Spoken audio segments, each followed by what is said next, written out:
नमस्कार दोस्तों, वेदांत group of education की ऑनलाइन क्लास में आपका स्वागत है। दोस्तों जल्दी से आइए, सब लोग फटाफट से जुड़िए। 11 बजे का समय हो चुका है। यस, आज हम लोग को एक नया टॉपिक शुरू करना है, भूगोल। तो उस पर आज हम लोग चर्चा करेंगे। समय का ध्यान रखा करो भाई, रोज फोन का इंतजार ना किया करो, सर जी फोन करेंगे, थोड़ा सा अपनी जिम्मेदारियां रखो, है ना। ओके, हाँ, अपनी अपनी जिम्मेदारियां रखो। और जैसे कल बहुत सारे बच्चों ने वो मैसेज किया था कि सर नोट्स वगैरह कब से लिखाएंगे, तो नोट्स वगैरह हम सोच रहे हैं मंडे तक जो थोड़ा सा सर्वर की प्रॉब्लम है वो भी थोड़ा सा दूर हो जाएगी। और क्लास की टाइमिंग भी हम लोग जो अब लगभग 1 घंटे की चल रही है वो बढ़ा के लगभग आपकी 1.5 घंटे करेंगे, फिर आगे से धीरे से 3-4 दिन में 2 घंटे करेंगे। और बाकी सभी विषय जो हैं आपके मैथ्स है वो भी चालू हो जाएगी बहुत जल्दी। रीजनिंग हमने कल क्लास में आपको पढ़ाई थी, भले शुरू भी कर दिया था, तो आज हम लोग उस पर भी चर्चा करेंगे, है ना। गणित के कुछ क्वेश्चंस भी आज भी देखेंगे और आज भारत के भूगोल को देखेंगे। चलिए भाई, आइए, आप सभी का स्वागत है। ओके, तो अब धीरे धीरे कुछ संख्या बढ़ाई जाएगी। अभी जो 5 लोगों पर ट्रायल चल रहा था वो अब धीरे से बढ़ा के, कल जैसे कि शायद 8 लोगों को मिसर ने कनेक्ट किया था, उसमें 1-2 लोग जो थे वो कुछ आईडी नहीं फिल कर पा रहे थे या किसी कारणवश कनेक्ट नहीं हो पा रहे थे। लगभग 6-7 लोग जो है लगातार जुड़े रहे। अब धीरे धीरे बढ़ा के इसको 10 तक ले जाएंगे, ठीक है ना। 10 से फिर 12-15 और इस तरीके से कंटिन्यू धीरे धीरे बढ़ते जाएंगे। ओके, हाँ, फीस वगैरह में सर उत्तर प्रदेश पीसेस वाली भी बहुत कम कर दी है, मात्र 500 रुपए पर मंथ कर दिया है, जिसमें कि आपको पूरी लाइव क्लास वीडियो मिलेंगे सभी सब्जेक्ट के, यानी जीएस प्लस सी साइड के। और इसके साथ में आपको सी साइड पूरा कंप्लीट मिलेगा, प्लस लगभग कोशिश करेंगे कि आपका 20 से 25 आपके टेस्ट पेपर्स करवा देंगे। बाकी नोट्स वगैरह मेरी तो पढ़ाने का तरीका जानते ही हैं। प्रिंट आउट तो हम वो चीजें देंगे जो रटने वाली होंगी, लेकिन बाकी चीजें जो है हम नोट्स के थ्रू ही लिखाएंगे, क्योंकि आप सिविल सर्विसेज की तैयारी कर रहे हैं तो फिर उसमें फिर लिखना तो पड़ेगा ही पड़ेगा, स्वाभाविक सी बात है। वनडे एग्जाम में भी वही चीज है, सारे नोट्स लिखवाएंगे और प्लस जो रटने वाली चीजें हैं वो प्रिंट आउट मटेरियल के माध्यम से आपको मिलेंगी, है ना। और वो print out material next week से आपको मिलने लगेगा। और टेस्ट सीरीज भी टॉपिक वाइज हम लोग जो है रखेंगे, फिर फुल टेस्ट सीरीज भी रखेंगे। तो धीरे धीरे कमियों को दूर करते हुए और सारी चीजों को रखा जाएगा। वनडे का भी शुल्क मिनिमम रखा गया, चूंकि एक टीम काम करती है तो भाई कहीं ना कहीं से चलिए तो उन लोग को तो देना ही पड़ेगा सर्वर चार्ज वगैरह, तो 300 पर मंथ। और विदाउट एसटी, इसमें एसटी वगैरह आप लोग को नहीं देना है, ठीक है ना, सॉरी जीएसटी वगैरह आपको नहीं देना है। और उसी तरीके से आपका सिविल सर्विसेज में 500 पर, लेकिन ये फीस तभी तक रहेगी जब तक लॉकडाउन का पीरियड चल रहा है ना। लॉकडाउन के खत्म होते ही फिर निश्चित है, क्योंकि अभी कुछ पेरेंट्स के मेरे पास निरंतर फोन आ रहे हैं, बच्चों के फोन आ रहे हैं, सर कैसे क्या होगा, क्योंकि फीस ज्यादा करने पर हम लोग जुड़ नहीं पाएंगे, अर्थव्यवस्था चौपट चल रही है, तो इसलिए 500 पर मंथ सिविल सर्विसेज के लिए, 300 पर मंथ। चलिए, उम्मीद है ठीक है, जुड़ रहे हैं धीरे धीरे लोग। चलिए टॉपिक शुरू करते हैं। तो हम लोग बात करेंगे भूगोल की आज, ठीक है। तो भूगोल देखिए शुरू करना है। भूगोल को हमने बताया था कि भूगोल को हम लोग 2 भागों में बांटते हैं। थोड़ा सा बेसिक चीजों को एक इंफ्रा जब तक हम लोग बना लेते हैं ना, भूगोल को 2 भागों में बांटेंगे। एक तो आपका हो जाएगा विश्व का भूगोल और एक दूसरा हो जाएगा आपका भारत का भूगोल, भारत का भूगोल, ठीक है। अभी वनडे एग्जाम हो या सिविल सर्विसेज, इसमें से दोनों में अगर क्वेश्चन की बात करें तो भारत के भूगोल से क्वेश्चन ज्यादा है, लेकिन ऐसा नहीं कि फिर विश्व का भूगोल हम नहीं पढ़ेंगे, विश्व का भूगोल भी पढ़ेंगे, ठीक है ना।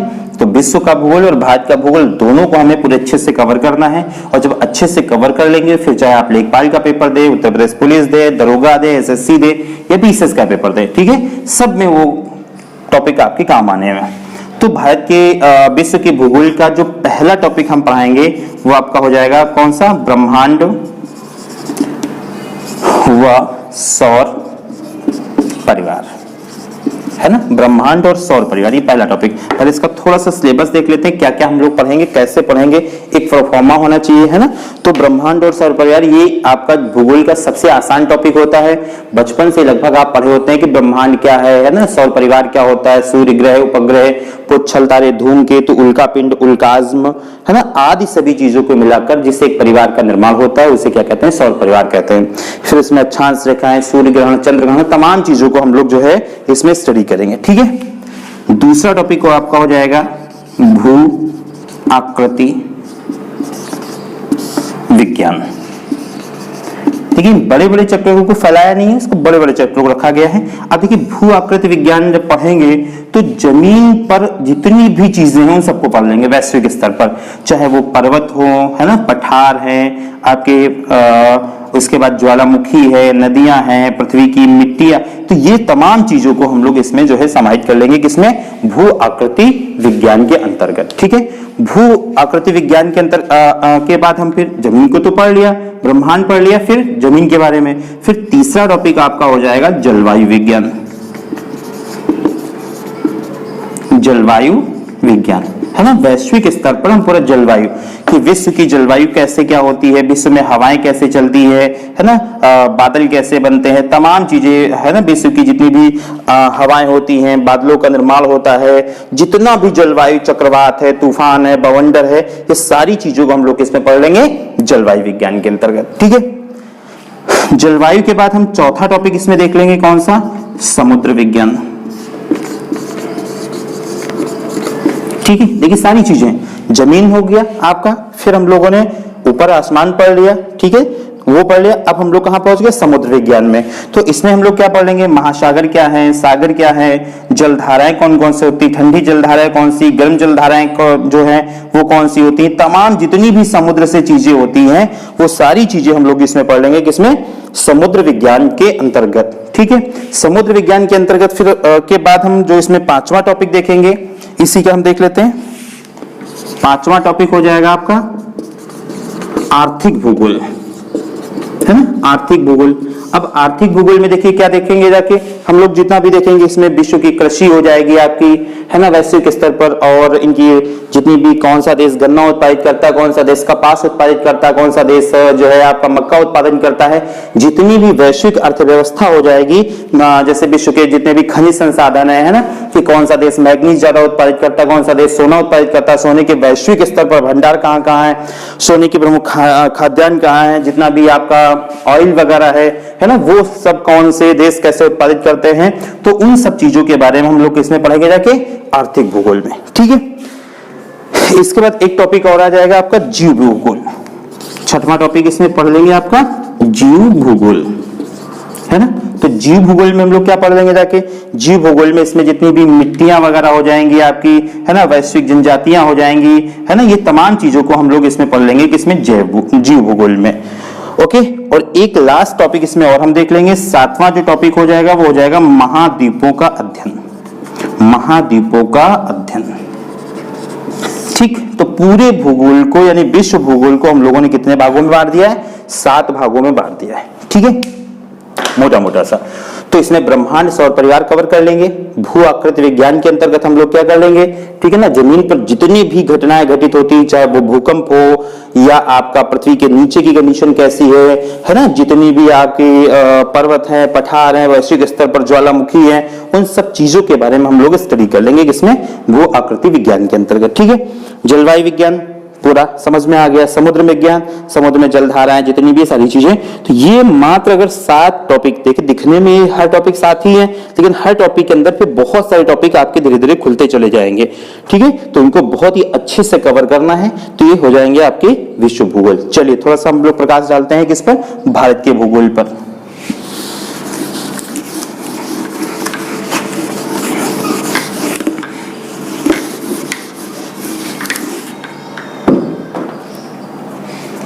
है ना, तो हम लोग देखेंगे क्या, भारत का भूगोल, भारत का भूगोल। तो भारत के भूगोल में क्या क्या चीजें हम लोग देखेंगे, सबसे पहले तो हम लोग देखेंगे क्या, भारत का परिचय, इंट्रोडक्शन देखेंगे, भारत का परिचय, है ना।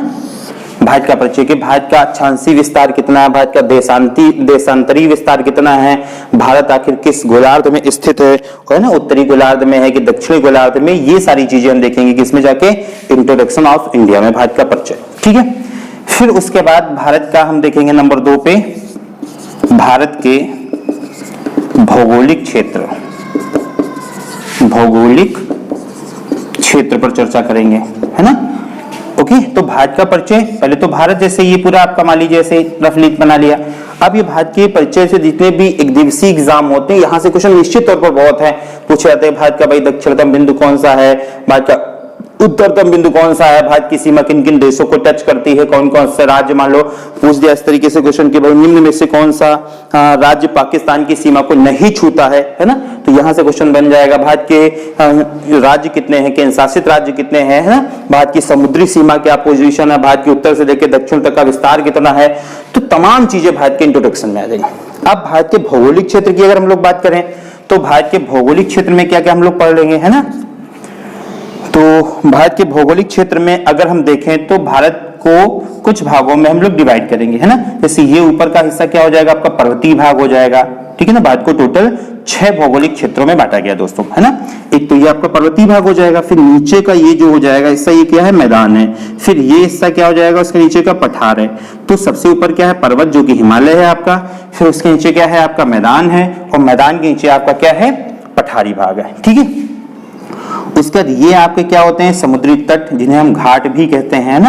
ये कौन सा होता है आपका पूर्वी घाट, और ये कौन सा हो जाता है पश्चिमी घाट। ओके, तो कितने हो गए, 4 पार्ट हो गए। फिर 5वां यहाँ पर देखिए प्रकृति ने हमको मरुस्थल दिया है, तो मरुस्थल हो जाएगा थार का रेगिस्तान आपका, और प्लस ये आपका इधर हो जाएगा आपका लक्षद्वीप, है ना, और इधर हो जाएगा आपका क्या, अंडमान निकोबार देश।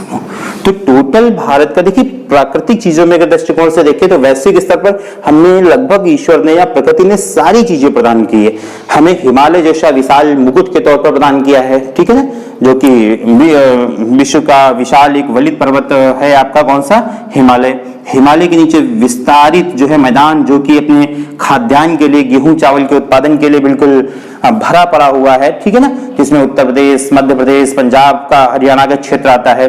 फिर ये दक्षिण भारत जितना हो जाएगा, ये इसे क्या कहते हैं आप, पठारी भाग, है ना। तो पठारी भाग जहां पर ये खाद्यान्न संसाधन से भरा हुआ है, खाद्यान्न से, उसी तरीके से खनिज संसाधन से भरा हुआ है, तो ये हम लोग पढ़ लेंगे क्या, यहाँ पर पठार, ठीक है। उसके बाद ये आपका थार का रेगिस्तान है, तो रेगिस्तान को हम लोग देखेंगे। तो ऊपर से रेगिस्तान, अब देखिए रेगिस्तान ये बना कैसे, आखिर जहां एक तरफ हम यहां पर देखेंगे, देखिए इधर क्या पड़ जाएगा जाके आपका, इधर आपका हो जाएगा ये बांग्लादेश, बांग्लादेश के बाद आपका क्या हो जाएगा यहाँ पर मेघालय, है ना। मेघालय में कौन सी पहाड़ियां हैं, खासी, गारो, जयंतिया। ओके, तो विश्व की सबसे ज्यादा जो वर्षा होती है वो कहां पर होती है, मेघालय में होती है। मेघालय में कहां होती है, खासी गारो की पहाड़ियों पर, और इन्हीं पहाड़ियों पर स्थित है चेरापूंजी और मौसिनराम।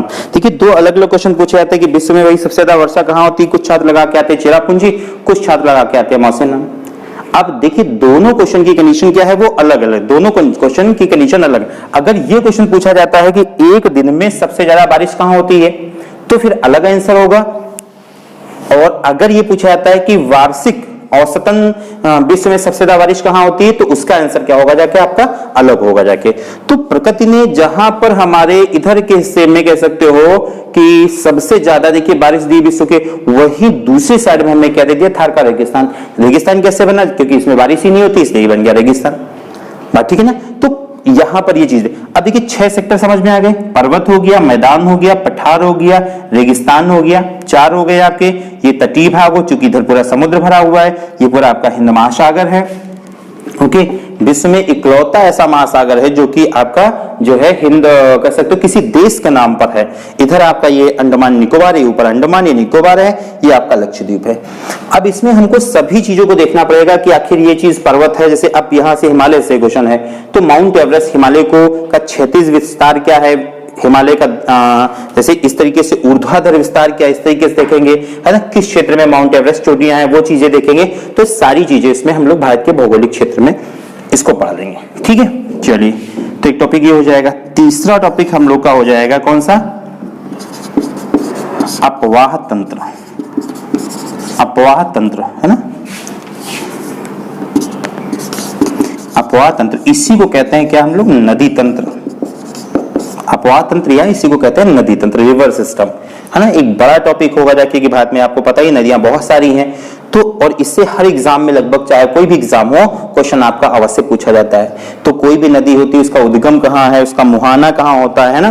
कोई भी नदी जैसे क्वेश्चन पूछा था निम्न में से कौन सी नदी डेल्टा बनाती है ना, निम्न में से कौन सी नदी एस्चुरी बनाती है, फिर डेल्टा, और तो सीधे बहुत सारे छात्र क्या होता है रट्टा मार लेते हैं, बोले ये भाई नर्मदा जो है वो क्या करती है, डेल्टा नहीं बनाती है, वो एस्चुरी बनाती है ना। लेकिन ये ऐसा नहीं, तो क्वेश्चन अब 90% छात्रों को मैं गारंटी देता हूं बाहर निकले और पूछे, ओके, जो मेरे छात्र ना उनसे पूछे कि भाई अच्छा ये बताइए डेल्टा और एस्चुरी में अंतर क्या होता है, शायद वो नहीं बता पाएंगे, ठीक है। लेकिन उनको ये रट्टा मार लेते नर्मदा खाली जो है वो डेल्टा नहीं बनाती है एस्चुरी में। तो आपको समझना पड़ेगा कि डेल्टा क्या है, एस्चुरी क्या है, मुहाना क्या है, उद्गम क्या है ना। पूर्ववर्ती नदी क्या होता है, कोई भी किताब आप पढ़ने बैठते हैं फलानी नदी पूर्ववर्ती नदी है ना, फलानी नदी का उद्गम ये है, तो वो सारी चीजें इनकी शब्दावली टर्म्स देखने पड़ेंगे। फिर कौन सी नदी कहां से निकलती है, उसकी सहायक नदियां क्या होती है, बड़ा ही इंटरेस्टिंग और बड़ा ही मजेदार टॉपिक आपका हो जाएगा, कौन सा, अपवाह तंत्र या रिवर सिस्टम, ठीक है, ये हम लोग देखेंगे। चौथा टॉपिक हम लोग इसमें पढ़ लेंगे पर्यावरण, पर्यावरण, है ना।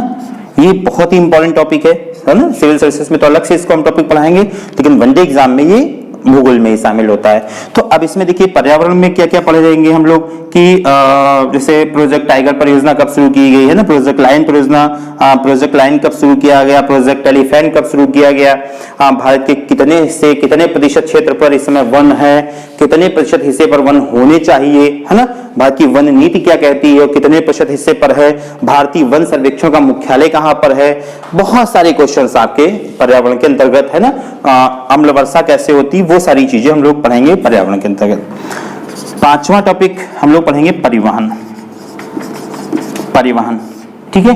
परिवहन में हम लोग क्या क्या पढ़ लेंगे, परिवहन को आपको पता ही है 3 भागों में बांटते हैं। कौन से 3 भाग हो जाएंगे, एक तो आपका स्थल परिवहन हो जाएगा, एक आपका जल परिवहन हो जाएगा और एक आपका वायु परिवहन हो जाएगा। फिर स्थल परिवहन में भी 2 हिस्से हो जाते हैं, ठीक है। कौन कौन से, एक आपका सड़क मार्ग हो जाता है और एक आपका रेल मार्ग हो जाता है। एक सड़क मार्ग हो जाता है और एक क्या हो जाता है आपका रेल मार्ग हो जाता है, ठीक है। उसी तरीके से जल परिवहन में भी हम इसको 2 भागों में बांटेंगे। एक तो हो जाता है आंतरिक जल परिवहन। अब आपसे पूछ दिया जाए कि भाई ये बताइए राष्ट्रीय जलमार्ग संख्या 1 है ना किन 2 शहरों को जोड़ती है।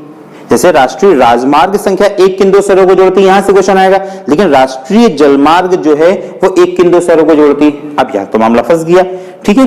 तो उसी तरीके से आंतरिक जलमार्ग हम देखेंगे और यहाँ पे जो वैश्विक होंगे यानी कि समुद्री जलमार्ग जो होंगे, जिसे हम आप बंदरगाह कहते हैं, जैसे ये आपका है ना, तो इतना पूरा समुद्र है, तो समुद्र में क्या है, यहाँ पे कांडला कौन सा बंदरगाह किस राज्य में है ना, तूतीकोरम कौन सा है, कहां से श्रीलंका को माल जाता है, तो तमाम बंदरगाह होंगे जाके, वो हम देखेंगे जाके। तो आंतरिक के साथ साथ जो जिनका विदेशों के साथ व्यापार होता है, या कह सकते हो समुद्री,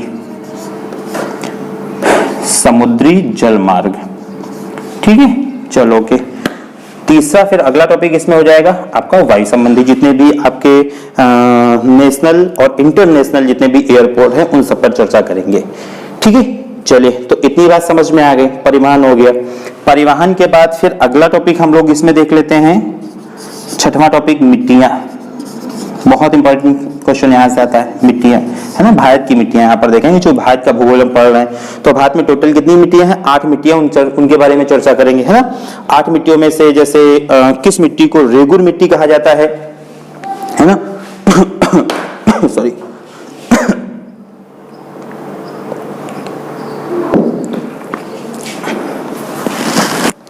ओके, समझ में आ रहा है ना आप लोग को, यस ओके। तो किस मिट्टी को रेगुर मिट्टी कहते हैं, ओके। ब्लैक सॉइल कौन सी मिट्टी होती है, चाय की फसल के लिए सबसे अच्छी मिट्टी कौन सी होती है। तो बहुत सारे क्वेश्चन आपके जो यहाँ मिट्टियों से बन रहे हैं। 8 मिट्टियों में से 4 आपकी प्रमुख मिट्टियां होती है जहां से क्वेश्चन पूछे जाते हैं, और 4 मिट्टियां ऐसी होती हैं जो कि आप केवल नाम के लिए उनको पढ़ना होता है, ठीक है। चलिए, फिर अगला टॉपिक हमारा मिट्टियों के बाद हो जाएगा कृषि, कृषि, भारत की कृषि, है ना, कि भारत में कौन कौन सी फसल हम सबसे ज्यादा उगाते हैं, कौन सी फसल हम कम उगाते हैं, है ना, कौन सी गेहूं भारत में कौन सा राज्य सबसे ज्यादा उत्पादित करता है, गन्ना कौन सा राज्य उत्पादित करता है। तो इस तरीके से क्वेश्चन आपकी कृषि से आ जाएंगे। फिर इसी में कृषि में हरित क्रांति पढ़ लेंगे, हरित क्रांति के जन्मदाता कौन थे, भारत में कौन थे, वैश्विक स्तर पर कौन थे, हरित क्रांति का सबसे ज्यादा प्रभाव किस फसल पर पड़ा, ओके। और हरित क्रांति का सबसे कम प्रभाव किस फसल पर पड़ा, वो सारी चीजें हम लोग इसमें देख लेंगे, है ना। हरित क्रांति का सबसे कम प्रभाव किस फसल पर पड़ा और किन किन बीजों का प्रयोग किया गया था, यहां से क्वेश्चन आता है। या कृषि में जैसे तमाम दे देता है कुछ नाम, जैसे सोनारा क्या है, लेप्सा क्या है ना, या गन्ने की निम्न में से कौन सी प्रजाति है, इस तरीके से क्वेश्चन कृषि से पूछ लेता है। उसके बाद हम देख लेंगे सिंचाई। कृषि के बाद हम लोग देखेंगे सिंचाई। जब कृषि देख लिया तो उसके बाद हम सिंचाई करेंगे, है ना। तो सिंचाई के नलकूप कहाँ कहाँ कौन कौन सा क्षेत्र है ना, कहाँ से नलकूप से सिंचाई ज्यादा होती है, सिंचाई के क्या क्या साधन है, ट्यूबवेल से कहाँ सिंचाई होती है सबसे ज्यादा, तो वो सिंचाई के बारे में देख लेंगे। तो मिट्टी हो गई, कृषि हो गई, फिर सिंचाई देख ली हमने। अब इसके बाद थोड़ा सा इधर से और देख लेते हैं। जैसे आपका हो जाएगा, ये 8 टॉपिक थे, 9वां टॉपिक कर लेंगे हम लोग खनिज संसाधन। खनिज संसाधन, खनिज संसाधन, है ना। तो खनिज संसाधन हम लोग इसमें से कर लेंगे, ओके। तो खनिज संसाधन में जैसे अभ्रक है ना, मैग्नीज है, लोहा है, कोयला है, जस्ता है, पीतल है। कौन कौन से राज्य भारत में सबसे ज्यादा, पीतल तो आपकी मिश्र धातु होती है ना, तांबा कर लो, तांबा है, ये कौन कौन से राज्य सबसे ज्यादा उत्पादित करते हैं, या कोयला किस प्रकार की चट्टानों में सबसे ज्यादा पाया जाता है, लोहा किस प्रकार की चट्टानों में सबसे ज्यादा पाया जाता है। तो ये सारी चीजें हम लोग इस पर चर्चा करेंगे, ठीक है। चलिए, ओके। तो खनिज संसाधन हो गया आपका। खनिज संसाधन के बाद 10वां टॉपिक आप कर लेते हैं एक भारत की जलवायु।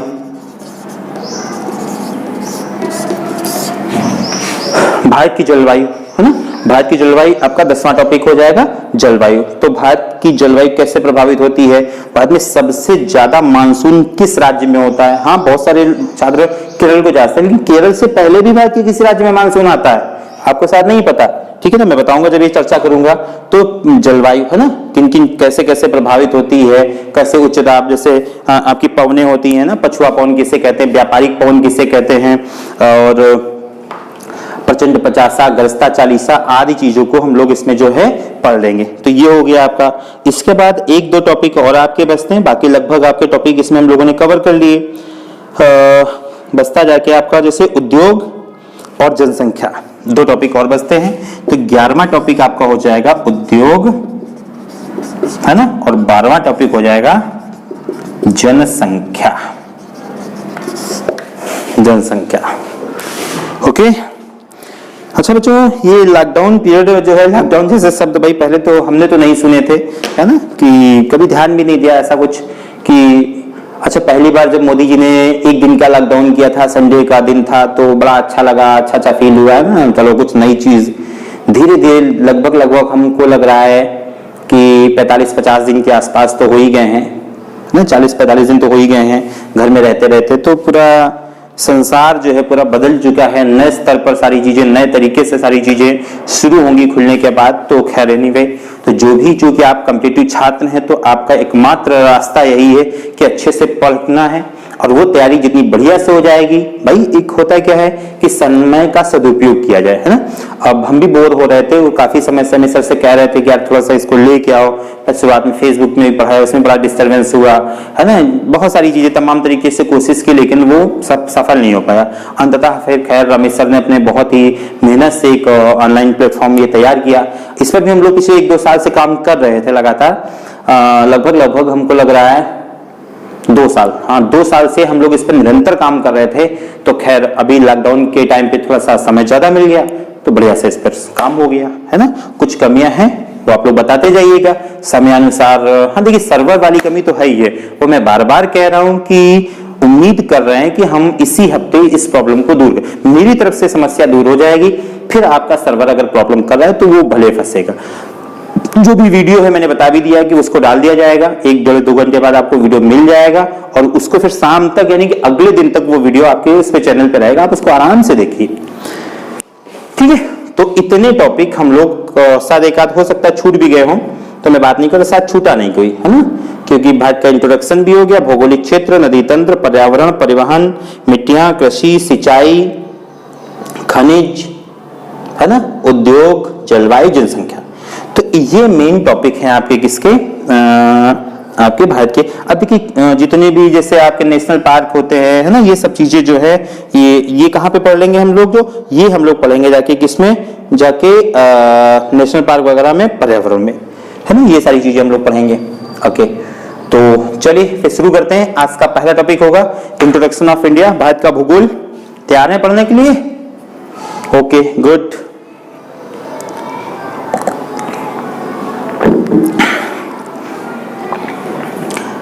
देखिए होता क्या है कि एक बड़ा लंबा गैपिंग हो जाती है, आपस में जुड़े हुए कनेक्शन टूटे हुए, है ना, लंबा टाइम हो गया लॉकडाउन की वजह से, तो कहीं ना कहीं से थोड़ा सा तो जो पढ़ाने की फ्लुएंसी हमारी भी है तो वो भी थोड़ी सी कमजोर होती है ना। जो निरंतर 10 घंटे 8 घंटे काम चल रहा था और आप भी प्रॉपरली क्लास में बैठ के ढंग से पढ़ रहे थे, तो आपका भी होता है ना, थोड़ा सा मन कम लगता है, क्योंकि मन एक ऐसी चीज ही है कि, लेकिन फिर भी एक अच्छा प्लेटफॉर्म मिल रहा है, कुछ समय का अच्छा यूज हो रहा है, कुछ सीखने के लिए मिल रहा है, तो इसको सीखा जाए।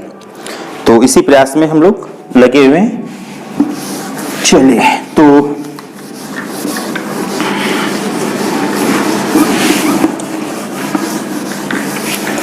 तो पहला टॉपिक हम लोग का शुरू करेंगे, भारत का परिचय, इंट्रोडक्शन ऑफ इंडिया।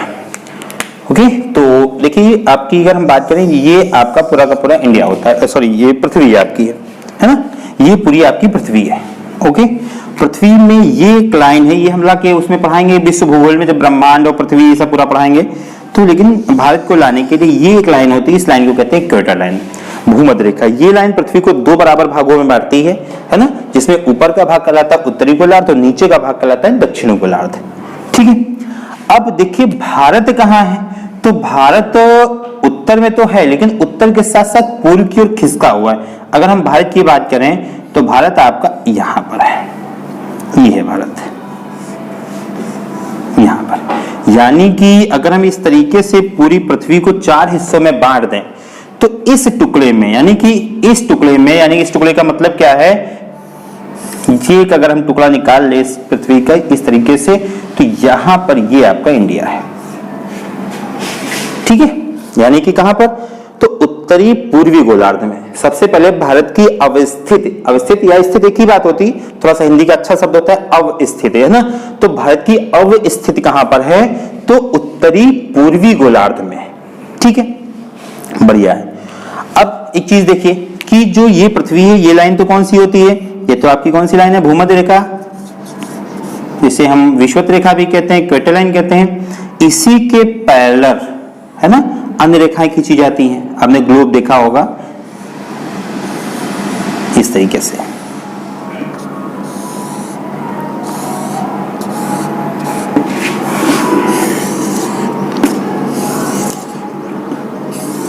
इसी पैरेलल लाइनें खींची गई हैं।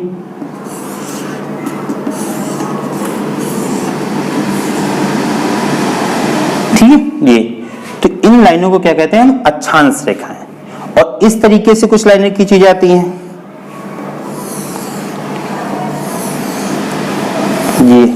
ये सब हालांकि हम सोलर सिस्टम में पढ़ाएंगे, लेकिन चूंकि भारत का हमको भौगोलिक विस्तार देखना पड़ रहा है, भारत का एक इंट्रोडक्शन देखना पड़ रहा है, तो इन चीजों को हमें देखना पड़ेगा। अब देखिए इसमें भारत है कहां पर, ये है भारत आपका। ठीक है, ये आपका इंडिया है यहाँ पर। तो भारत है कहां पे, भारत उत्तरी गोलार्ध में तो है, उत्तर के साथ साथ पूर्व की ओर खिसका हुआ है। तो सबसे पहले भारत को क्या बोलेंगे, उत्तरी पूर्वी गोलार्ध में। ये भारत का क्या होगा, अक्षांशीय विस्तार, क्योंकि ये लाइनें कौन सी है, अक्षांश रेखा है ना। ये आपका क्या है, 0 0 के ऊपर 1 2 3, और ये कहां तक है आपका 1, ये ऊपर हो जाएगा 90 और ये नीचे हो जाएगा फिर ये 90।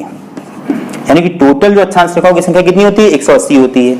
ठीक है, तो अब देखिए यहां से जब आप ऊपर की तरफ जाएंगे 0 से लेके, तो 1 2, अब यहां पर ये तो भारत की मुख्य भूमि है, यहां पर आपका ये है अंडमान और ये है आपका निकोबार, ये आपका क्या है, लक्षद्वीप। ये कई द्वीपों को मिलाकर बनाया गया, छोटे छोटे द्वीप। इसका सबसे दक्षिणतम द्वीप ये हो गया, और इधर आपका एक है देश मालदीव। ठीक है, तो चलिए अब देखिए भारत का जो मुख्य भूमि है, मुख्य दक्षिणतम बिंदु है, यहां से चलेंगे तो ये जो अक्षांशीय विस्तार है ये कहां से लेकर है, ये 6 डिग्री 4 मिनट, इस तरीके से इसको लिखेंगे 6 डिग्री 4 मिनट, इसको 1 लगाएंगे, 1 है ना, ये जो ऊपर लगा था इसको मिनट कहते हैं, अगर 2 लग जाते तो उसको सेकंड कहते हैं, है ना। 6 डिग्री 4 मिनट से लेकर, और ये जो हो जाएगा पॉइंट, ये कहां पे हो जाएगा, ये हो जाएगा आपका 37 डिग्री 6 मिनट, 37 डिग्री 6 मिनट। तो क्वेश्चन आपसे पूछा जाएगा भारत का अक्षांशीय विस्तार कितना है, तो भारत का अक्षांशीय विस्तार कितना हो जाएगा दोस्तों, 6 डिग्री 4 मिनट से लेकर 37 डिग्री 6 मिनट तक। भारत का सबसे दक्षिणतम बिंदु कौन सा है, तो भारत का दक्षिणतम बिंदु जो आपने सबने पढ़ा होगा कौन सा है, इंदिरा पॉइंट। तो इंदिरा पॉइंट ये यहां पर नहीं है, इंदिरा पॉइंट कहां पर है, यहां पर है, ठीक है ना। कहां पर है, ये अंडमान ऊपर वाला हिस्सा है, निकोबार नीचे वाला है। तो निकोबार में स्थित है इस भारत का सबसे दक्षिणतम बिंदु, जिसे कहते हो आप इंदिरा पॉइंट, ठीक है। ये कहां पर है, 6 डिग्री 4 मिनट पर स्थित है। और इसी इंदिरा पॉइंट को ही यहां पे लिख देते हैं इंदिरा पॉइंट। और इसी इंदिरा पॉइंट को पहले क्या कहा जाता था, इसी का पहले नाम था पिगमेलियन। क्या नाम था, पिगमेलियन द्वीप, ठीक है। तो पिगमेलियन द्वीप या इंदिरा पॉइंट एक ही बात है। तो पिगमेलियन द्वीप या इंदिरा पॉइंट कितने डिग्री अक्षांश पर स्थित है, तो 6 डिग्री 4 मिनट पर, जो भारत का सबसे दक्षिणतम बिंदु है, ठीक है। क्लियर होगी बात। अब बात करते हैं भारत का सबसे उत्तरतम बिंदु जो है, ये 37 डिग्री 6 मिनट पर है, और इसे क्या नाम दिया गया है, इंदिरा कॉल। इसे क्या नाम दिया गया है, इंदिरा कॉल, ठीक है। हमें समझ में आ रही है। तो भारत का सबसे दक्षिणतम बिंदु कहां है, 6 डिग्री 4 मिनट पर। भारत का अक्षांशीय विस्तार कितना है, 6 डिग्री 4 मिनट से लेकर 37 डिग्री 6 मिनट तक विस्तारित है, ठीक है, ओके। और इंदिरा पॉइंट और इंदिरा कॉल। अब देखिए भारत की मुख्य भूमि जो है वो ये है, यानी कि यहाँ पे तो मुख्य भूमि का जो दक्षिणतम बिंदु होगा जाके वो ये होगा जाके, ठीक है। तो ये कितने डिग्री अक्षांश पर स्थित है, तो इसकी अगर हम लोग बात करें तो यहां पे लिख रहे हैं, तो ये है 8 डिग्री 4 मिनट पर, ठीक है। भारत की मुख्य भूमि का दक्षिणतम बिंदु अगर क्वेश्चन पूछा जाता है तो ये होगा जाके, जो कि क्या है आपका कन्याकुमारी। इसे कैप कैमोरियन द्वीप के भी नाम से जानते हैं, कैप कैमोरियन द्वीप के नाम से भी जानते हैं। कन्याकुमारी ये कितनी डिग्री अक्षांश पर है, ये 8 डिग्री 4 मिनट पर है, ठीक है।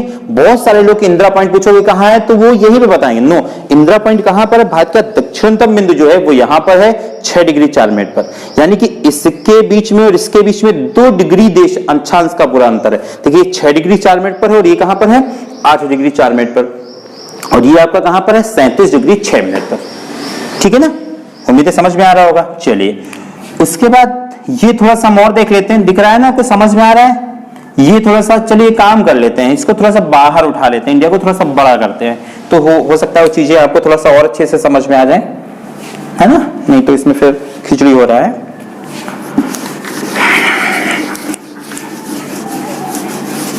तो ये पृथ्वी के अंदर स्थित देखिए भारत का कहां पे है, उत्तरी पूर्वी गोलार्ध में है, ओके। चलिए ये आपका, ठीक है। तो पढ़ने के लिए हम लोग ऐसे बना लेते हैं। अब देखिए यहां पर मैंने क्या चर्चा की थी, ये कौन सा है आपका, लक्षद्वीप है आपका, और इधर आपका क्या है, इसको थोड़ा सा और ऊपर कर लेते हैं,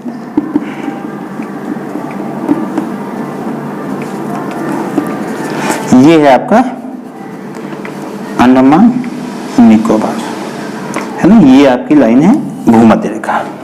तो भारत का जो दक्षिणतम बिंदु था ये था आपका कौन सा था, इंदिरा पॉइंट, इंदिरा पॉइंट, ठीक है। कितने पे, 6 डिग्री 4 मिनट पर। ये जो पॉइंट था ये आपका कितना था, 8 डिग्री 4 मिनट। इसको लिखते हैं, ऐसे बना लेते हैं, 8 डिग्री 4 मिनट पे, है ना। ये कौन सा है, कन्याकुमारी, कन्याकुमारी, ठीक है।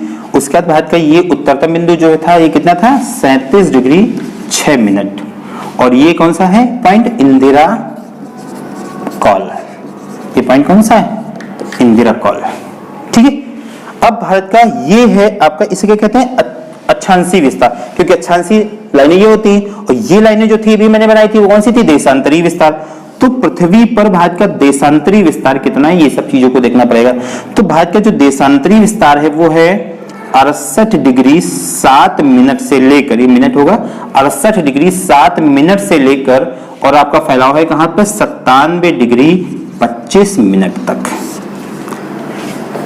वेरी इंपॉर्टेंट पॉइंट की हम लोग बात कर रहे हैं, ठीक है, कि भारत का जो है देशांतरीय विस्तार कितना है। तो भारत का यहाँ पे थोड़ा सा मैप वगैरह नहीं बच्चों क्लास में होंगे या प्रोजेक्टर वगैरह से कभी, तो पूरा फिर आपको विद डायग्राम इंडिया को दिखा के मैं समझाने की कोशिश करूंगा। यहाँ पे मैं कोशिश कर रहा हूँ, शायद आपको समझ में अभी आ रहा होगा, ऐसी कुछ चीजें है नहीं।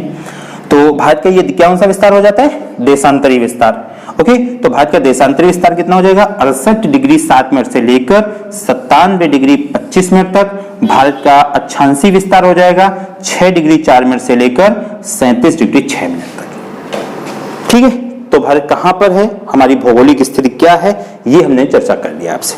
अब थोड़ा सा और अगर हम आगे बढ़ें, ओके, तो भारत की आकृति कैसी है, तो भारत की आकृति देखिए त्रिभुजाकार नहीं है, भारत की आकृति कैसी है, चतुष्कोणीय। क्या मानते हैं भारत की आकृति की, देखिए ये चतुर्भुज टाइप का बनाता है ना, तो भारत की आकृति कैसी है, चतुष्कोणीय। भारत की आकृति कैसी है, चतुष्कोणीय है। ठीक है, ओके। अब भारत के थोड़ा सा विस्तार की बात करें, ठीक है, तो भारत के जो ये विस्तार है, ये यानी कि हम कह सकते हैं पूर्व से लेकर पश्चिम की लंबाई, भारत की पूर्व से लेकर पश्चिम की जो लंबाई है वो है आपकी कितनी, 2933 किलोमीटर। भारत की पूर्व से लेकर पश्चिम, पूरे पूर्व से लेकर पश्चिम तक की लंबाई आपकी कितनी है, आपकी 2933 किलोमीटर है। ठीक है, अगर हम उत्तर से दक्षिण की लंबाई पूरे भारत की देखेंगे, यानी कि कहां से, कश्मीर से लेकर कन्याकुमारी तक, तो ये लंबाई भारत की है कितनी, 3214 किलोमीटर। ठीक है, पूर्व से पश्चिम की लंबाई भारत की कितनी है, 2933 किलोमीटर, और अगर उत्तर से दक्षिण तक की हम लंबाई की बात करें भारत की कितनी है, तो यह है 3214 किलोमीटर। ठीक है, आकृति कैसी है भारत का, तो चतुष्कोणीय। भारत का भौगोलिक यानी पृथ्वी पर कितने अक्षांशों पर, भाई देखिए अब इतना बड़ा पृथ्वी कैसे कैसे, भाई पढ़ने के लिए आप उसका एक अक्षांश रेखाएं, देशांतर रेखाएं खींची नहीं है ना। एक बार मैं क्लास पढ़ा रहा था, शायद उत्तर प्रदेश पुलिस का बैच था, तो मैं से पढ़ा रहा था भाई कर्क रेखा मकर रेखा भारत के बीचों बीच से गुजरती है। तो एक भाई साहब खड़े हो गए, सर ये कर्क रेखा कहाँ पे मतलब है, हम थोड़ा देखना चाहते हैं। तो हमने कहा भैया ये चीन की दीवार नहीं है, ये आप देखने पहुंच जाओ, है ना, ये सिर्फ एक काल्पनिक रेखाएं होती हैं, सिर्फ पढ़ने के लिए आपकी किताबों पर ही खींची गई है। ठीक है, तो इतनी चीजें समझ में आ गई। अब हम बात करें भारत का क्षेत्रफल कितना है, क्षेत्रफल कितना है भारत का, तो भारत का क्षेत्रफल टोटल है 32,87,263 वर्ग किलोमीटर। ठीक है, भारत का क्षेत्रफल कितना है, 32 लाख टोटल, पूरे भारत का क्षेत्रफल, क्षेत्रफल वर्ग में लिखेंगे तो 32,87,263 वर्ग किलोमीटर, ये है भारत का क्षेत्रफल। ठीक है, चलिए इतनी सारी चीजें अच्छे से देखो जरा, मैं पानी पी लूं भाई। ओके, तो ये सारी चीजें आपकी क्लियर हो जाती हैं।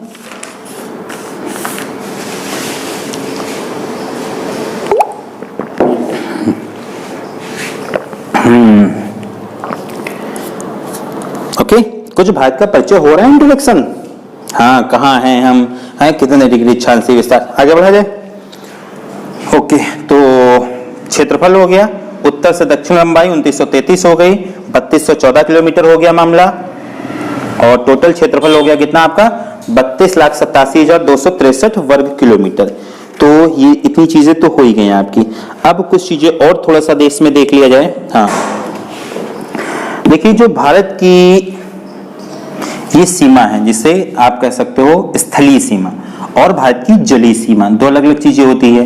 तो भारत की जो स्थलीय सीमा है, यानी कि यहां से लेकर, इधर तो पूरा पानी भरा हुआ है, इधर से लेकर पूरा ये सब घूमते हैं, तो ये भारत की स्थलीय सीमा हो गई जाके। तो भारत की स्थलीय सीमा की कुल लंबाई कितनी होती है, स्थलीय सीमा, भारत की स्थलीय सीमा कितनी है, लगभग आपकी कितनी है, 15,000 किलोमीटर ये। और भारत की अगर जलीय सीमा की बात करें, देखिए यहाँ पे गुजरात मिलेगा जाके, तो गुजरात से लेते हुए ये पूरी अगर हम लेंथ की बात कर रहे हैं, ओके, और प्लस साथ में लक्षद्वीप और अंडमान की भी, ये भी तो आपकी सीमा हो जाएगी भाई, जलीय सीमा, क्योंकि जल को चारों तरफ से घेर रही है। तो इनको भी अगर हम जोड़ लेंगे, यानी कि इसको कह सकते हो आप ये चीज बच्चों, है ना, ये जलीय सीमा। जो भाई जल जो हिस्सा जल को टच कर रहा है, जो महासागर को टच कर रहा है, उसे जलीय सीमा कहेंगे। तो इसकी जलीय सीमा की लंबाई हो जाएगी जाके आपकी 7516.6 किलोमीटर। ठीक है, यानी कि भारत की स्थलीय सीमा की लंबाई कितनी हो गई आपकी लगभग 15,000 किलोमीटर, और भारत की स्थलीय सीमा की लंबाई कितनी हो गई 7516.6 किलोमीटर। ओके, इतनी बातें चर्चा क्लियर हो गई। ओके, अब देखिए भारत जो है, यहां तक तो खाली यहीं तक नहीं, भारत का जो विस्तार होता है समुद्र में, थोड़ा सा इसको रफ कर रहे हैं, भारत का जो समुद्र में विस्तार होता है वो 12 नॉटिकल मील, समुद्री मील सुना ही होगा, 12 नॉटिकल मील। जैसे ये समुद्र है आपका, ये तो ये यानी कि भारत की सीमा से लेकर यहां से लेकर ये जो 12 नॉटिकल मील होता है आपका, ये विस्तार यानी कि किसका है भारत का। तो यहां से लेकर और समुद्र में जब जाते हैं 12 नॉटिकल मील तक, तो ये भारत ही माना जाता है। अगर इस क्षेत्र में कोई भी, यानी कि इस क्षेत्र अगर इस लाइन को यानी 12 नॉटिकल मील के अंदर कोई भी बिना भारत सरकार के परमिशन के घुसता है तो वो इलीगल माना जाएगा। वो प्रवेश किसमें माना जाएगा, उसका प्रवेश भारत में माना जाएगा। क्या समझ रहे हैं? ये नहीं कि जब इस सीमा के अंदर स्थलीय भाग में घुसो तो ही वो भारत में प्रवेश माना जाएगा। हमारी जितनी भी नौसेना सब पूरी यहाँ पे तैनात रहती है, ओके ना, यहाँ पे पूरी हमारी नौसेना तैनात रहती है, हमारी पनडुब्बियां जितने भी हमारे, ओके। तो ये 12 नॉटिकल मील तक जो विस्तार है भारत का समुद्री विस्तार कह सकते हो, भारत की सीमा का विस्तार है। और अगर हम देखें थोड़ा सा 12 से लेकर और 24 नॉटिकल मील तक, ये जो 12 से लेकर 12 तक तो ये है, और 24 तक, 24 ये जो विस्तार होता है ये संयुक्त क्षेत्र माना जाता है। संयुक्त क्षेत्र मतलब जैसे मान लो इधर श्रीलंका है आपका, ये ठीक है, तो ये श्रीलंका और भारत इन दोनों का क्षेत्र माना जाएगा। कहां से 12 नॉटिकल मील से लेकर 24 नॉटिकल मील तक का जो क्षेत्र होगा ये किसका माना जाएगा, इससे जो भी देश उधर होगा, ठीक है ना। जैसे इधर श्रीलंका होगा, इधर आपका जो है इधर का क्षेत्र पाकिस्तान का क्षेत्र हो जाएगा, चाइना से कोई समुद्र से मतलब नहीं है। तो ये संयुक्त क्षेत्र जिनका जो भी उधर से देश होगा जाके वो माना जाएगा, ठीक है। इसका तो 12 नॉटिकल मील तक भारत का क्षेत्र और 12 से लेकर 24 तक ये हो जाएगा। उम्मीद है समझ में आ रहा है, ओके। चलिए इसके सारे मैं नोट्स लिखवा दूंगा, बिल्कुल कतई परेशान ना हो, भी आराम से मजे लो, एंजॉय लो। वैसे भी सब क्लासेस अभी फिलहाल बिल्कुल टोटल फ्री चल रही है, किसी को कतई परेशान होने की जरूरत नहीं है। जब थोड़ा सा ठीक हो जाएगा सब, ओके, फिर देखा जाएगा इसमें, है ना। हाँ बस आराम से मजे लो, और मैंने बता दिया कि बहुत ही मिनिमम शुल्क के साथ, ताकि आपको किसी प्रकार की लॉकडाउन के टाइम पे समस्या ना हो, घर बैठ के और बड़े आराम से इत्मीनान से आपको, देखिए क्लास का कोचिंग का काम है, कोचिंग आपको कोई पढ़ा नहीं सकती है, कोई भी टीचर आपको नहीं पढ़ा सकते अगर आप खुद पढ़ना नहीं चाहते हो। मैं कितना भी यहां से चिल्लाऊंगा, अगर आप आओगे थोड़ी देर देखोगे, बोले हटा यार मजा नहीं आ रहा, फंस रहा, चलो छोड़ो इसको, क्योंकि आपका जो मन है वो दूसरी जगहों पर लगा हुआ है, ठीक है। तो जब तक आप एकाग्र चित्त होकर खुद नहीं सोचोगे कि मुझे कुछ करना है, मुझे कुछ पढ़ना है, तब तक आपको मजा नहीं आएगा। देखिए कोचिंग जो होती है या क्लास होती है, या जब मैं आपके सामने खड़ा हूं, एक कंटिन्यूटी के लिए खड़ा हूं। जैसे मैंने कहा कि मैं शुरुआत के मंडे ट्यूसडे वेडनेसडे आपको हिस्ट्री, और हिस्ट्री में मैंने इंडस वैली सिंधु घाटी सभ्यता पूरा लगभग आपका खत्म किया हुआ है।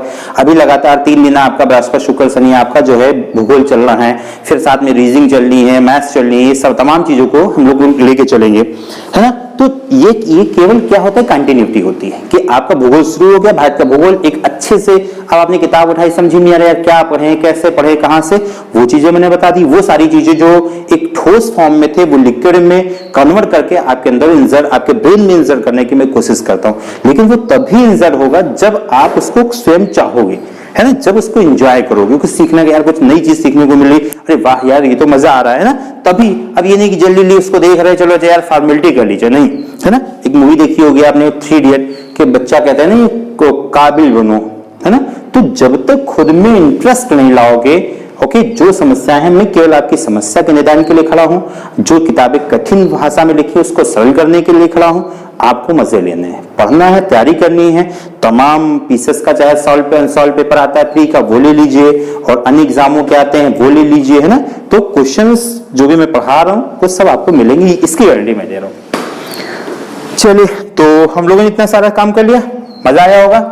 कुछ और आगे करते हैं बात। अब देखिए, भारत के बीचों बीच से एक लाइन गुजरती है, कोई बताएगा कौन सी लाइन?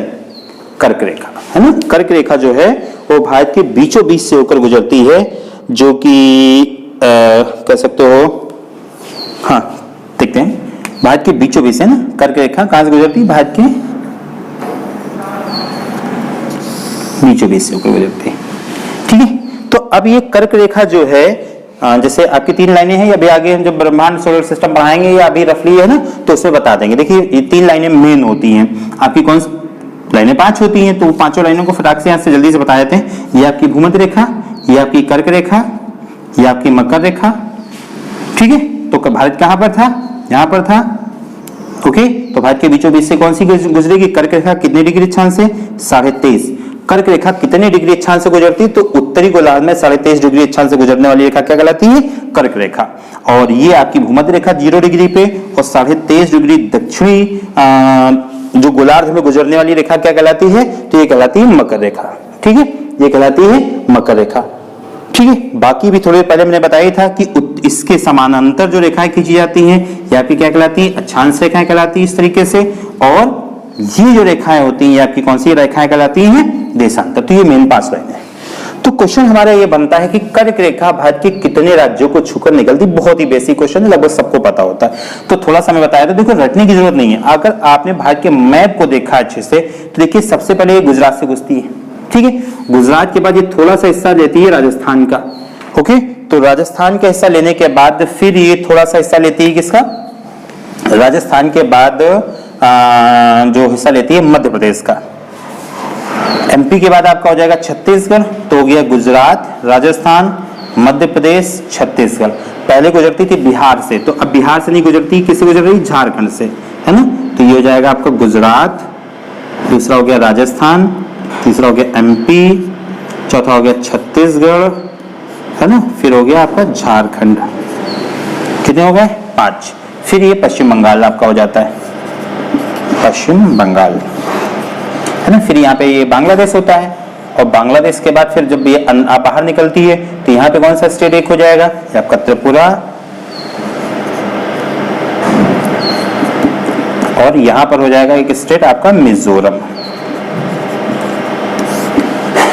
त्रिपुरा और मिजोरम, ओके। तो ये जो आपकी कर्क रेखा है वो भारत के कितने राज्यों से होकर गुजरती है? तो कर्क रेखा भारत के कितने राज्यों से होकर गुजरती है? 8 राज्यों से, ठीक है ना। तो गुजरात, राजस्थान, देखिए आपको पता होना चाहिए। क्वेश्चन सिंपल सा, बहुत सारे एग्जाम पूछ लेता है कि भैया ये बताओ, अच्छा कर्क रेखा भारत के कितने निम्न में से किस राज्य से होकर नहीं गुजरती है ना। ऐसा क्वेश्चन पूछ लिया आपसे उसने, या कर्क रेखा निम्न में से किस राज्य से होकर गुजरती है? तो उसमें 3 में से अब 3 नहीं गुजरती, मान लो 3 यहाँ से उठा दीजिए और एक उसने बाहर रख दिया, मध्य प्रदेश, छत्तीसगढ़, बिहार, झारखंड। तो निम्न में से किससे होकर कर्क रेखा नहीं गुजरती? तो आपका आंसर क्या हो जाएगा? आपका आंसर हो जाएगा बिहार। बिहार से होकर जो है कर्क रेखा नहीं गुजरती है, ठीक है। तो चलिए, कर्क रेखा के बारे में हम लोगों ने चर्चा कर ली, और अब थोड़ा सा भारत का हम वो देख लेते हैं इसी में, और थोड़ा सा भारत के परिचय को आगे बढ़ाते हुए। समझ में आ गया कर्क रेखा? अब भारत का जब थोड़ा सा परिचय देखेंगे तो भारत में टोटल, कोई बताएगा इस समय राज्य कितने हैं? राज्य और केंद्र शासित राज्यों की संख्या भारत में टोटल कितनी है? नहीं, 29 राज्य नहीं है भारत में इस समय। जो राज्यों की संख्या है कितनी है? 28। भारत में कितने राज्य हैं? 28। 29 थे? हाँ थे भाई, लेकिन क्या हुआ है? जम्मू कश्मीर को भारत के राज्य से हटाकर किसमें शामिल कर दिया गया? केंद्र शासित में शामिल कर दिया गया है। इसलिए जो है अब इस समय भारत में राज्यों की संख्या कितनी हो गई? 28। पहले कितना था? 29 राज्य थे, है ना, और प्लस 7 केंद्र शासित राज्य थे। ये तो थी कहानी किसकी? पहले की। लेकिन वर्तमान समय में क्या पोजीशन है भारत में? 28 राज्य हो गए भारत में, और केंद्र शासित राज्य कितने हो गए? अब 28 राज्य थे, तो इससे केंद्र शासित 28 राज्य, 29 राज्य, 7 केंद्र शासित राज्य थे, तो एक राज्य को हटाया तो बचे 28, और 2 बना दिया, क्योंकि जो जम्मू कश्मीर था उसको आपको पता है ना 2 हिस्सों में तोड़ा गया था। कौन से 2 हिस्से थे? एक जम्मू कश्मीर बनाया गया था और एक आपका लद्दाख बनाया गया था। तो ये जो 7 थे वो बढ़कर कितने हो गए? 2 जुड़ गए थे, हो गए कितने? 9।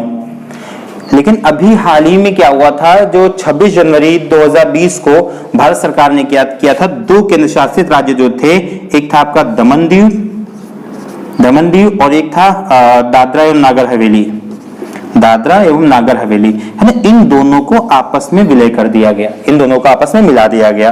तो जब दोनों को आपस में मिला दिया गया तो ये घर के कितने बच गए? 7 की जगह हो गए कितने? 6। तो 6 ये 2 ये, यानी कि वर्तमान समय में अगर हम देखें तो भारत में राज्यों और केंद्र शासित राज्यों की संख्या कितनी है? तो राज्य हो जाएंगे कितने आपके? 28 राज्य और 8 केंद्र शासित राज्य। ठीक है, 9 हो गए थे, कितने हो गए? 8। तो भारत में वर्तमान समय में 28 राज्य और 8 केंद्र शासित राज्य। ठीक है, एक आप सबको समझ में आ गई बात। कितनी राज्यों से होकर गुजरती है? 8 राज्यों से। गुजरात, राजस्थान, मध्य प्रदेश। इनको अच्छे से मैप देखें, लेकिन मैप देखेंगे तो रटने की जरूरत नहीं पड़ेगी। यहाँ पे कौन सा स्टेट भाई यहाँ से घुस रही तो ये सीधे बिल्कुल चलती चली जा रही। अगर ये सारी स्टेट आपको पता है तो कहीं कुछ कंफ्यूज होने की जरूरत ही नहीं है ना। तो गुजरात, राजस्थान, मध्य प्रदेश, उसके बाद फिर छत्तीसगढ़ आपका आ जाएगा, क्योंकि मध्य प्रदेश छत्तीसगढ़ को इस तरीके से तोड़ा गया। झारखंड के ऊपर क्या बिहार से गुजरती थी, बिहार ऊपर चला गया झारखंड, पश्चिम बंगाल, फिर बांग्लादेश तो हमारा देश है नहीं, फिर त्रिपुरा और मिजोरम। तो इन 8 राज्यों से होकर हमारी कर्क रेखा गुजरती है। ये चीज हमने देख ली। भारत में वर्तमान समय में राज्य कितने हैं? 28 राज्य हैं और 8 केंद्र शासित राज्य। ठीक है, इतनी समझ में आ गई बात। चलिए थोड़ा सा और आगे देखते हैं। अच्छा, ये कोई बताइए, भारत का क्षेत्रफल की दृष्टि से भारत का सबसे बड़ा राज्य कौन सा है? क्षेत्रफल की दृष्टि से भारत का सबसे बड़ा राज्य कौन सा है? राजस्थान। क्षेत्रफल की दृष्टि से भारत का सबसे बड़ा राज्य नंबर 1 पे कौन है? राजस्थान। पहले कौन सा था? मध्य प्रदेश। अभी कौन सा है? राजस्थान है। मध्य प्रदेश आपका कहां चला गया? दूसरे स्थान पर क्षेत्रफल की दृष्टि से, ये 2nd नंबर पर चला गया। अच्छा, 3rd नंबर पे कौन सा है? तो 3rd नंबर पर आपका कौन सा है? महाराष्ट्र। 3रे नंबर पर आपका अपना उत्तर प्रदेश है आपका किस नंबर पे? 4थे स्थान पर। क्षेत्रफल की मैं बात कर रहा हूं। ठीक है, क्षेत्रफल की दृष्टि से भारत का सबसे बड़ा राज्य कौन सा है? तो राजस्थान। इसके बाद कौन सा है? मध्य प्रदेश। इसके बाद कौन सा है? महाराष्ट्र। और इसके बाद कौन सा है? उत्तर प्रदेश। ठीक है, ये क्षेत्रफल की दृष्टि से भारत के स्थान। उम्मीद है समझ में आ रहा है। क्षेत्रफल की दृष्टि से पहला, दूसरा, तीसरा, चौथा। तो सबसे बड़ा राज्य जहां पर है राजस्थान, वहीं पे भारत का क्षेत्रफल की दृष्टि से सबसे छोटा राज्य कौन सा है दोस्तों? तो क्षेत्रफल की दृष्टि से सबसे छोटा राज्य कौन सा है? गोवा, है ना। गोवा भारत का क्षेत्रफल की दृष्टि से सबसे छोटा राज्य कौन सा हो गया? गोवा हो गया। ओके, और जनसंख्या की दृष्टि से सबसे बड़ा राज्य कौन सा हो गया? राजस्थान। क्लियर हो गई बात। चलिए अब हम थोड़ा सा देख लेते हैं, थोड़ा सा जनसंख्या की दृष्टि से। तो जनसंख्या की ये तो हो गया किसकी दृष्टि से? क्षेत्रफल की दृष्टि से। अगर हम जनसंख्या की दृष्टि से देखें तो आपको सबको पता ही होगा कि हम लोग जो है नंबर 1 पे हैं। तो उत्तर प्रदेश आपका जो है किसमें है? नंबर 1 पर आपका जनसंख्या की दृष्टि से है। जनसंख्या की दृष्टि से सबसे बड़ा राज्य कौन सा हो जाएगा? उत्तर प्रदेश। वहीं सबसे छोटा राज्य कौन सा हो जाएगा आपका? सिक्किम। सबसे छोटा राज्य कौन सा हो जाएगा? सिक्किम। ठीक है, कोई समस्या? ओके, जल्दी से देखिए उत्तर प्रदेश का सबसे बड़ा राज्य कौन सा है जनसंख्या की दृष्टि उत्तर प्रदेश, और सबसे छोटा कौन सा हो जाएगा? सिक्किम। ठीक है, चलिए तो उम्मीद समझ में आ रही। भारत में टोटल राज्य कितने? 28। केंद्र शासित राज्य कितने? 8, है ना। कर्क रेखा कहां से गुजरती है? क्षेत्रफल की दृष्टि से सबसे बड़ा राजस्थान, सबसे छोटा गोवा। जनसंख्या की दृष्टि से सबसे बड़ा उत्तर प्रदेश, सबसे छोटा कौन सा? सिक्किम। अच्छा, भारत का एक स्टेट ऐसा है जिसके पास अपनी भूमि ही नहीं है। बात समझ रहे हैं? अपनी जमीन ही नहीं हो, भारत का राज्य है। चलिए देखो मजेदार चीज बताता हूं आपको। राज्य कौन सा है? अब तक तो नाम आ जाना चाहिए भाई। पांडिचेरी, है ना। ये आपका देखिए, ये क्या है आपका? ये हिस्सा है आपका तमिलनाडु, है ना। ये हिस्सा है केरल। ये ऊपर कौन सा है? कर्नाटक। तमिलनाडु के ऊपर कौन सा है? ये है आपका आंध्र प्रदेश। थोड़ा सा इस तरीके से लेते हैं, इस तरीके से ना। ये आंध्र प्रदेश, और आंध्र प्रदेश जो था पहले वो पूरा यहां से इस तरीके से था, इस तरीके से था, ये पूरा आंध्र प्रदेश था, ठीक है। लेकिन हुआ क्या, ये तोड़ दिया गया और ये बन गया भाई सब तेलंगाना, है ना। चलो, तो कौन सा राज्य मैं बात कर रहा था, पौंडीचेरी की अपनी जमीन ही नहीं है। अब पौंडीचेरी के केवल 4 प्लेस हैं, 4 शहर कह सकते हो, है ना। तो वो किन किन राज्यों में है, तो देखिए ये है तमिलनाडु।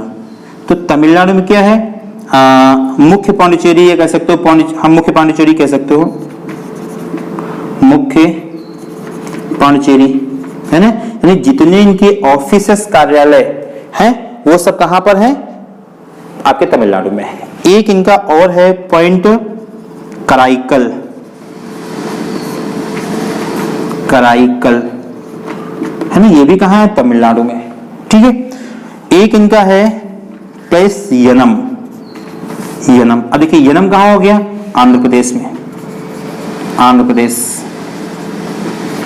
यानी कि पौंडीचेरी का यनम क्षेत्र जो है वो कहां पर है भाई, पौंडीचेरी खुद की जमीन ही नहीं है। पौंडीचेरी का ये क्षेत्र यनम जो है वो कहां पर है, आंध्र प्रदेश में। इनका एक क्षेत्र है कराईकल, वो कहां है, वो आपका तमिलनाडु में है। मुख्य पौंडीचेरी का एक हिस्सा, यानी कि इनका जितना भी ऑफिसेस है, राजधानी है ना, जितने भी इनके ओके मुख्यालय, वो सब कहां है, यहां पर। और एक इनका पॉइंट और है, ये है केरल में, उसका नाम क्या है, माहे, माहे। ये कहां है, केरल में। बहुत इंपॉर्टेंट यहां से क्वेश्चन पूछा जाता है कि भाई पौंडीचेरी का माहे जो प्लेस है वो कहां स्थित है। तो सुनने में अजीब लगता है अगर आपने नहीं पढ़ा है कि यार पौंडीचेरी का भाई माहे तो पौंडीचेरी में होगा, नहीं भाई ऐसा नहीं है। पौंडीचेरी का जो माहे वो कहां है, केरला में है। यनम इनका कहां है, आंध्र प्रदेश में है। कराईकल कहां है आपका, और मुख्य पौंडीचेरी इनकी कहां है, जो है आपका वो कहां है, तमिलनाडु में। ओके, तो इतनी चीज समझ में आ गई, ठीक है। तो वो भारत का इकलौता राज्य जिसके पास अपनी भूमि नहीं है, पौंडीचेरी। तो अब क्वेश्चन कैसे पूछेगा कि अच्छा ये बताइए कि पौंडीचेरी निम्न में से किस राज्य में पौंडीचेरी का विस्तार नहीं है, निम्न में से किस राज्य में पौंडीचेरी का विस्तार नहीं है। अब आपसे ऑप्शन दे दिया भाई, कर्नाटक, केरल, तमिलनाडु, आंध्र प्रदेश, ठीक है ना। तो अगर आपको पता है तो पता ही है आपको 3 राज्य हो गए, बिल्कुल क्लियर हो, आंध्र प्रदेश, तमिलनाडु और केरल। इन 3 राज्यों में जो है पौंडीचेरी का विस्तार है। ओके, चलिए तो पौंडीचेरी की बात हो गई। इसकी थोड़ा सा और बात कर लेते हैं।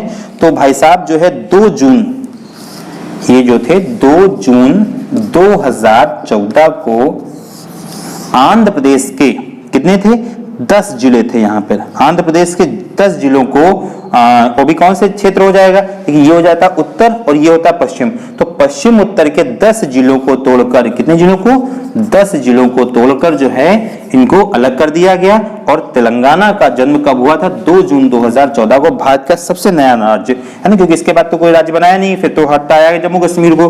तो 2 जून 2014 को तेलंगाना को जो है 2 जून 2014 को आंध्र प्रदेश से अलग किया गया, 10 जिलों को, और इनको जो है एक नया राज्य यानी कि कौन सा, तेलंगाना का जन्म दिया गया, ठीक है। चलिए, तो भारत के भूगोल में बहुत सारा कुछ पढ़ लिया हम लोगों ने। चलिए अब क्लास हम देखेंगे किसकी, रीजनिंग की, है ना। कल हम लोगों ने घड़ी कोशिश की थी, हमने लास्ट में थोड़ा सा चर्चा किया हुआ था। ओके, तो आज फिर जो है हम लोग जो है घड़ी को थोड़ा अच्छे से विस्तारित ढंग से देख लेते हैं। ओके, तो इतनी चीजें उम्मीद है समझ में आ गई। आज हम लोगों ने क्या क्या देखा भूगोल के अंतर्गत, भारत का पूरा पहले विश्व के भूगोल का सिलेबस देखा, फिर हम लोगों ने भारत के भूगोल का सिलेबस देखा। लगभग विश्व के भूगोल में 7 चैप्टर देखे और भारत के भूगोल में हम लोगों ने 12 चैप्टर देखे। एग्जाम कोई भी दे रहे हो आप, फर्क नहीं पड़ता, चाहे लेखपाल का दे रहे हो, चाहे उत्तर प्रदेश पुलिस का दे रहे हो, चाहे उत्तर प्रदेश पीसीएस का दे रहे हो, फर्क होता है डेप्थ का, गहराई का। तो अभी हम लोग गहराई से बहुत सारी चीजें चर्चा ही नहीं कर रहे हैं, ठीक है ना।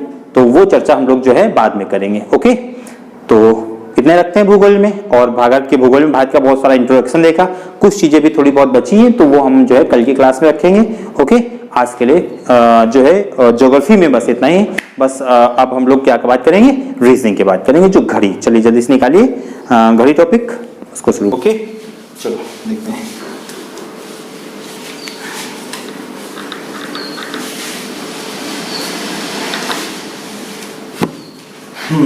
तो देखिए हमने कल क्वेश्चन टॉपिक दिया था आपको, कुछ रीजनिंग का एक क्वेश्चन करवाया भी था।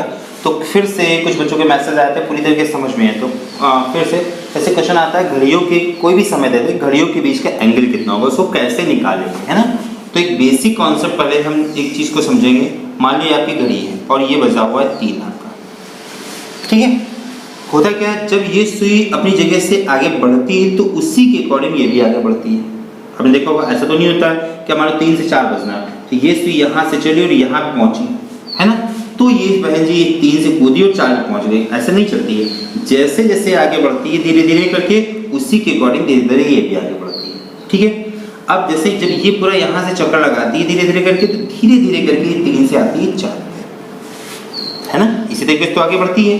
अब यहाँ पर देखने वाली बात है कि जितनी देर में मिनट की सुई चलती है, कितनी देर बच्चों, 60 मिनट, उतनी देर में घंटे की सुई कितना आगे बढ़ती है। अगर मैं एंगल की बात करें तो एंगल कितना होता है, 30 अंश का। ओके, ये चीज़ तुमने कल बताई थी। फिर भी एक बार अगर देख लो तो ये जो कोई भी एंगल जो पूरा होता है, पूरा गोला, ये होता है 360, और टोटल जो घंटे होते हैं किसी भी घड़ी में 12 से लेकर आपका कहाँ से होता है, 1 से लेकर 12 तक होते हैं, 12 घंटे होते हैं। यानी कि कभी किसी घड़ी में 13 आपने नहीं देखा होगा, डिजिटल वाली में, इसकी मैं बात कर रहा हूँ। तो यहाँ पर 12 घंटों के बीच में कोण कितना होता है, 12 घंटों के बीच में कोण होता है 360 डिग्री का। तो 1 घंटे के बीच में 360 बटे 12 सॉल्व करेंगे तो हो जाएगा 12 36, आपका हो जाएगा 30 डिग्री का कोण, ठीक है, 30 डिग्री का कोण हो जाएगा 1 घंटे के बीच में, है ना। इस चीज हम लोगों ने चर्चा किया हुआ था। यानी कि अब सीधी सी बात है कि अगर ये सुई आती है 3 पे तो ये सुई 4 पे, तो ये एंगल कितना होगा, 30, फिर 4 पे, ये 5 पे तो कितना होगा, 30, 5 पे 6 पे कितना होगा, 30, 7 पे कितना होगा, 30, 8 पे कितना होगा, 30। किन्हीं भी 2 घंटों के बीच का एंगल कितना होता है, 30 डिग्री का होता है। इतनी बातें समझ में आ गई सभी को, ठीक है। तो अब क्या होता है कि जब मिनट की सुई चलती है पूरा यहाँ से यहाँ तक चली तो कितने मिनट चलती है, 60 मिनट। तो उतनी देर में ये 3 से टहली मान लो 4 पे आ गई तो कितने डिग्री आगे बढ़ गई, ये बढ़ गई आपकी 30 अंश, ठीक है। फिर ये अपनी जगह से चली, फिर धीरे धीरे करके आगे बढ़ी, तो फिर ये धीरे धीरे आगे बढ़ेगी और कहाँ से, 4 पे आएगी, 4 से बढ़कर किस पे आ जाएगी, 5 पे आ जाएगी, है ना, ये 5 पे पहुंच गई। तो फिर ये एंगल कितना होता है, 30 डिग्री का। तो फिर ये 60 मिनट चली तो फिर 30 अंश से वो आगे बढ़ गई। तो मिनट की सुई जब चलती है 60 मिनट तो घंटे की सुई कितना आगे बढ़ती है, उसका आधा यानी 30 अंश। जब ये 1 मिनट आगे बढ़ती है मान लो टक से, तो कितना आगे बढ़ेगी, 30 बटे 60, यानी कि जो इनका रेशियो होता है 30 × 30 दूनी 60, आधा डिग्री। इस प्रकार चर्चा हुई थी। यानी कि मिनट की सुई अगर 1 मिनट बच्चों तक से आगे बढ़ती है तो घंटे की सुई कितना, आधा डिग्री आगे खिसक जाती है। फिर वो 1 मिनट, फिर आधा डिग्री। अगर इस तरीके से वो 10 मिनट चलेगी तो 5 डिग्री खिसकेगी। जब मिनट की सुई 20 मिनट चलेगी तो ये कितना खिसकेगी, 10 डिग्री खिसकेगी। जब मिनट की सुई 60 मिनट चलेगी तो 30 डिग्री खिसक के वो 3 से 4 पे, 4 से 5 पे, 5 से 6 पे इस तरीके से पहुंच जाती है, ठीक है। इतनी चीजें क्लियर हो गई।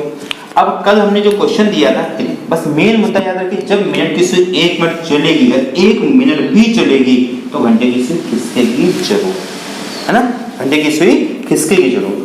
ओके, अब हमने कल आपको 2 क्वेश्चन छोड़ के गया था। एक था क्वेश्चन आपका 5:15 बजे घड़ी की सुई के बीच का कोण कितना होगा।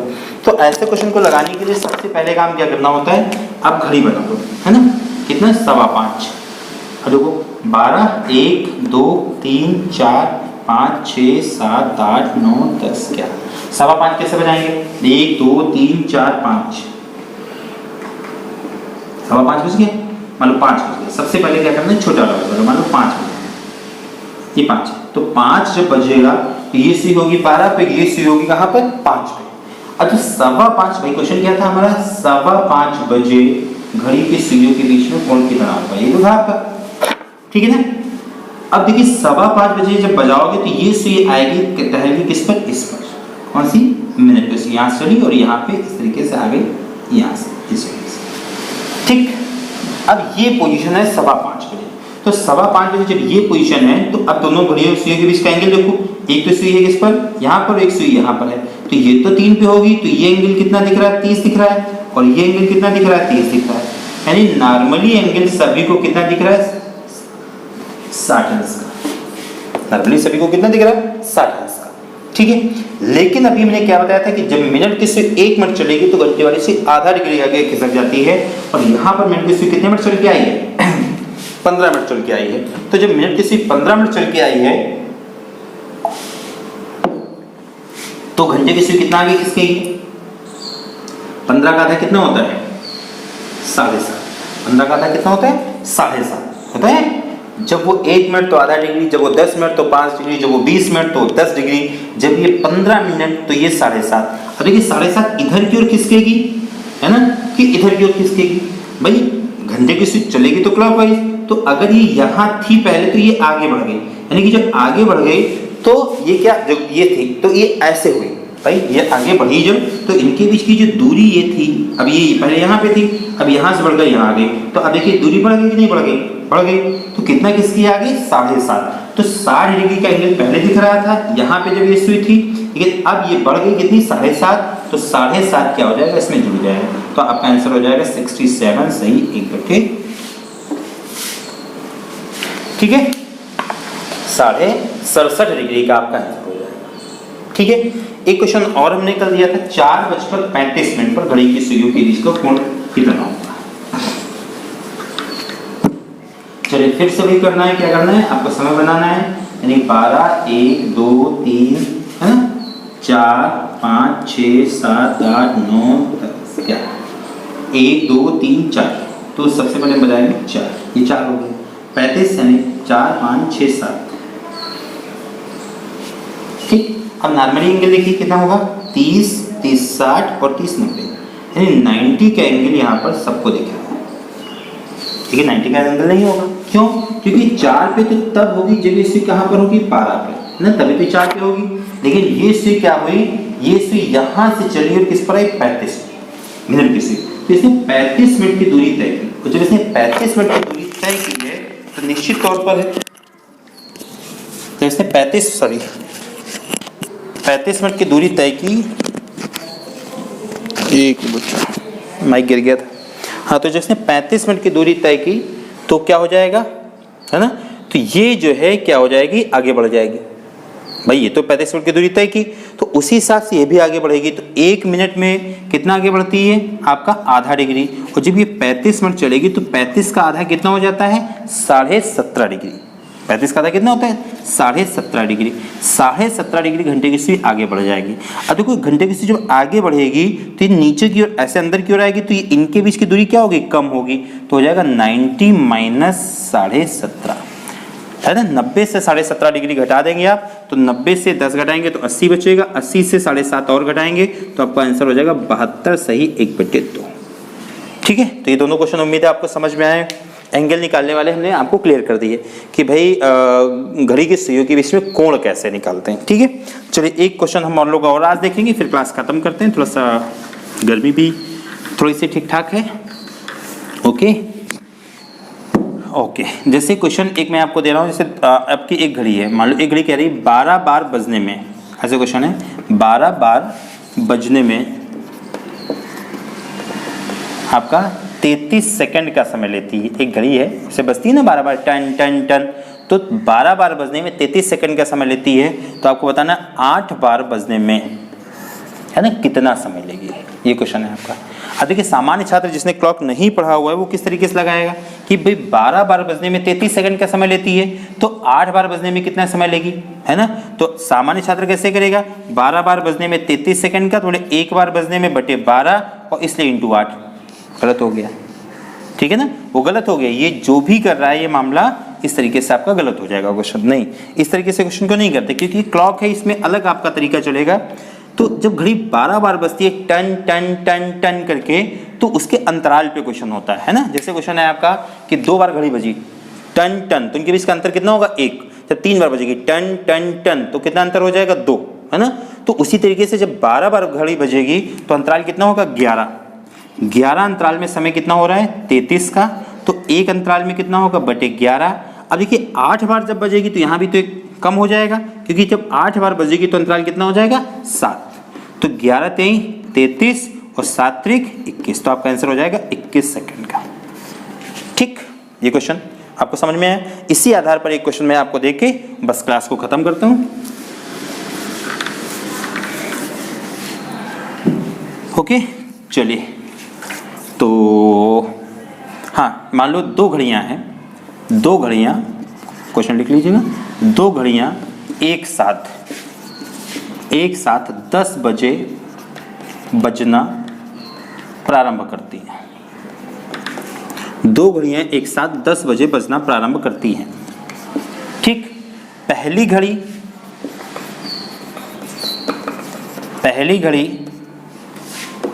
72 सेकंड में बजती है और दूसरी घड़ी 72 सेकंड में और दूसरी घड़ी 36 सेकंड में बजती है। ठीक है, पहली घड़ी 72 सेकंड में बज रही है और दूसरी घड़ी 10 बजे जब बज रही है, दूसरी घड़ी 36 सेकंड में बज रही है। तो आपको बताना पहली घड़ी के तीसरे प्रहार व दूसरी घड़ी के सातवें प्रहार समझते हैं, प्रहार टन प्रहार के बीच कितने समय का अंतर है।